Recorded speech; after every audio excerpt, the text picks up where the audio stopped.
Sign इंझिरका पर sir हमारे साथ एक बार फिर जुड़ चुके हैं, जो कि हमारे कुछ सवालों के जवाब देंगे। सर, हमारा पहला सवाल है कि मेवात में यूनिवर्सिटी की मांग काफ़ी लंबे समय से चली आ रही है, इसके बारे में आप क्या विचार है आपका? सर, मेवात के अंदर एजुकेशन पिछड़ा इलाका है। मेवात जो क्षेत्र है वो एजुकेशन में पिछड़ा इलाका है, लेकिन जैसे ही एजुकेशन में आगे बढ़ने लगा तो उन्होंने यूनिवर्सिटी की मांग की और ये काफ़ी लंबे समय से मांग कर रहे हैं और अभी जारी है। लेकिन अभी भी सरकार ने किसी प्रकार की इस पर कोई जवाब, कोई टिप्पणी नहीं करी है कि हमें मिलेगी या नहीं मिलेगी। तो सर, हम मांग तो यूनिवर्सिटी रहे हैं, लेकिन सरकार दे रही है हमें बूचड़खानों में भी काफ़ी रफ्तार से। अभी कुछ समय पिछले 2-3 साल में आपने देखा कितने सारे बूचड़खाने खुल गए हैं, इनके बारे में। अब हम जैसे भी एजुकेशन की तरफ बढ़ रहे हैं और एजुकेशन में जो मेवात का क्षेत्र है वो काफ़ी ऊंचा जा रहा है। लड़कियां भी हमारे यहाँ टॉपर बन रही हैं।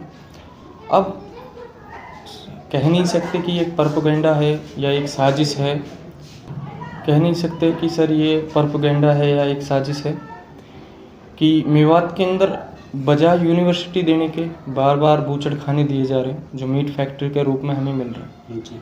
और इनसे हमारी जो ज़मीनी सतह है, जो ज़मीन की ऊर्जा है वो भी नष्ट हो जाएगी और पर्यावरण भी दूषित हो जाएगा और यहाँ के जो जल है वो भी खराब हो जाएगा।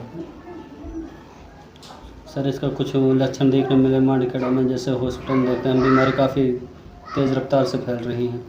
अभी तो सर देखो कम ही आपको लक्षण देखने को मिलेंगे, लेकिन जैसे जैसे ये शुरुआत है, अभी तो जैसे जैसे आगे बढ़ेगी वैसे वैसे इसकी बीमारी के लक्षण बहुत ज़्यादा फैल जाएंगे और लोग, हर एक परिवार में से कोई सांस की प्रॉब्लम से जूझ रहा होगा, किसी को फेफड़ों में इन्फेक्शन की प्रॉब्लम होगी, ये सारी बीमारियां पनपनी शुरू हो जाएंगी।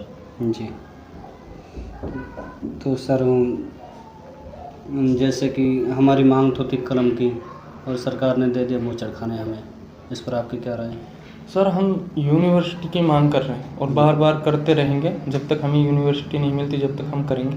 लेकिन हमने फैक्ट्री नहीं मांगी, हमने रोज़गार के लिए फैक्ट्री नहीं मांगी, हमने एजुकेशन के लिए यूनिवर्सिटी मांगी थी जी। लेकिन सरकार ने फैक्ट्री दी। तो इसके ऊपर मैंने 2 लाइनें लिखी थी सर, जो शायरी के अंदाज में है और मैं आपके चैनल के माध्यम से वो 2 लाइनें कहना चाहता हूँ। इन लाइनों से बहुत कुछ सीखने को मिलेगा।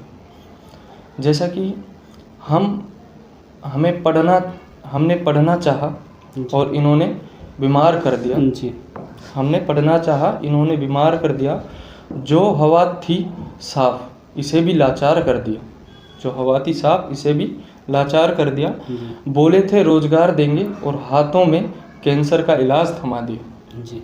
इन 2 लाइनों के माध्यम से मेवात क्षेत्र के अंदर बहुत कुछ सीखने को मिलेगा सर। तो सर, जैसा